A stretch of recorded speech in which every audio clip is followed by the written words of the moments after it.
All right, guys, so this is just a quick demo to show you how, if we provide you a cut vinyl monogram, which is, this is example, this is gold. So if we provide a cut vinyl monogram and it's in multiple pieces especially, then how to, number one, line those up, and number two, apply the graphic for the best results. So in this case, we're using this piece of coroplast kind of as our sample dance floor. These are our two pieces, so you can kind of see it's just a big L in the center. Again, we have a 1 inch overlap. So basically what I would tell you to do typically is lay the graphics on the dance floor, roughly in the center. Doesn't have to be perfect at this point.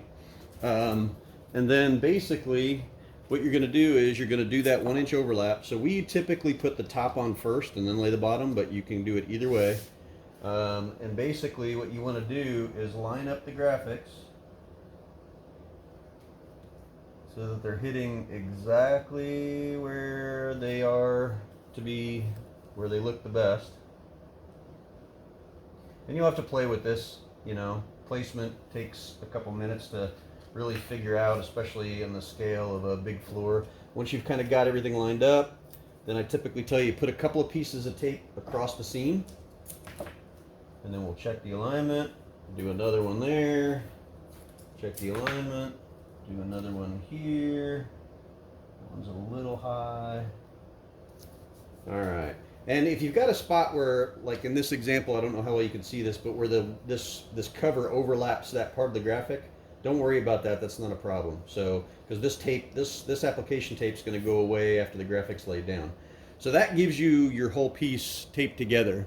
So now you can use that to place it properly on the floor. So, and what we'll typically do is move it to a visual center, and then we'll take a tape measure and we'll measure, okay, well, you know, what's my distance to that, you know, some reference on the design. So in this case, we're using the leaf.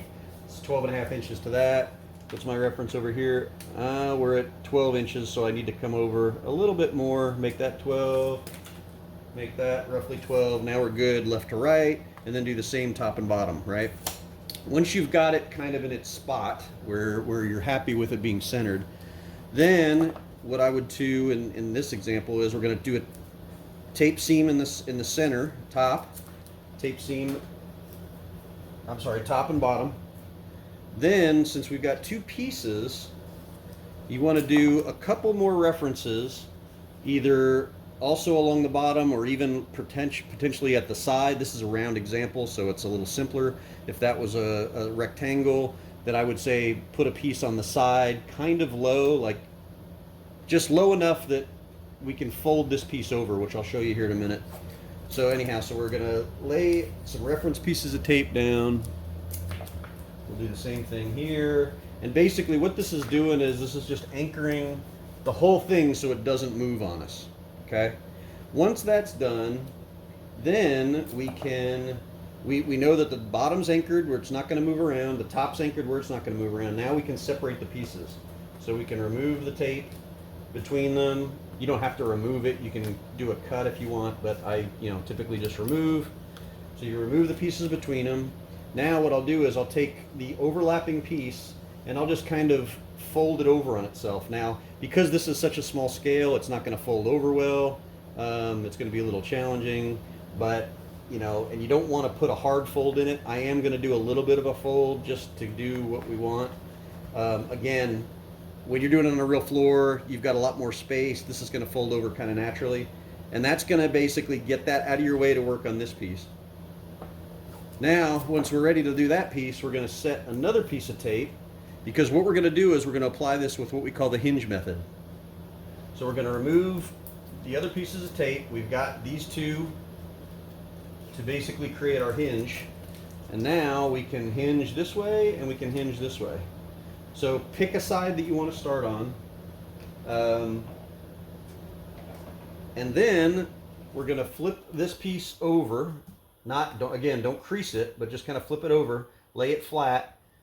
You'll pull the mask off, and then you'll slowly pull away the backing paper. And make sure you take your time, because if you're pulling, you could lift up some of the graphic and tear it. So do it really slow and low like this. And if you have a problem and it starts to lift, just go back, press it down, you know, go back down a little bit, press it down real good, and then come off again at a good angle, and you should eventually get it to clear. You may have to press it down again if it lifts. Again, in my example, it's not lifting. Then take a knife and just cut away the excess backing paper. And then you're going to take a hard edge, I would say a hard edge squeegee. You're going to hold, or have somebody hold it up for you. If you, obviously this is a small example, but I would have somebody else over here holding it. Hold this up kind of at a low angle but under tension. And then you're going to come in and you're going to press really hard with that edge at about a 45-degree angle. And you're going to do the same over here, and you're just going to work your way across the whole thing. Again, this example is kind of simple because it's small, but you get the general idea. Once that's down, now this is your new hinge, so we can remove this tape.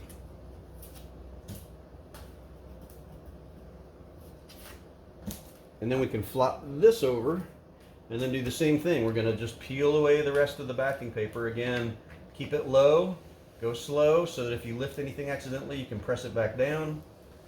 Low and slow, so you get it all peeled off.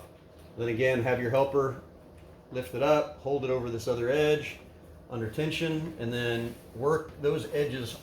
And again, 45-degree angle. Try not to let it stick prematurely, because sometimes it won't lift off the surface very well.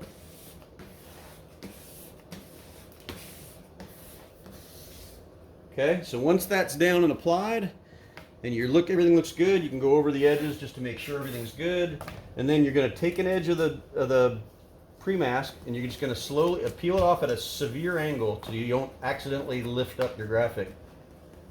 And you're just going to kind of keep peeling. Again, take your time. It's going to be kind of tricky because it's really wanting to stick to the floor. And boom, there you go. Now you're ready to take this piece, which again should already be in its right spot, lay it back down, double check that everything's lined up still. Nothing should have moved. If it has, then make some minor adjustments if you need to, but as it looks here, we're good. So again, I'm going to tape opposite this point so that I get a hinge, remove this extra. I'm going to flip this edge over, lay it down. Again, pull it low and slow. Make sure you're not going to lift anything off of it. Take your knife, cut away the backing paper. Have your helper, if you need to, grab the edge, hold it up.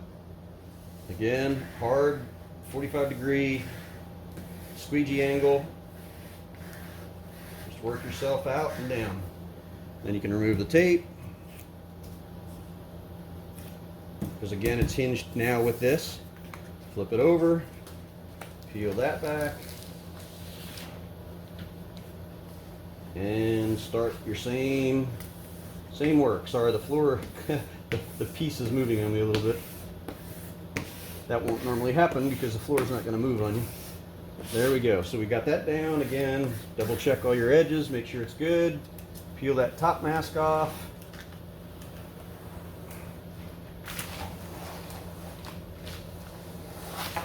And there you go. If you've got any little areas that you need to pop, you know, if you got a bubble on the floor, etc., do what you got to do. But in general, that is it. Hope that helps.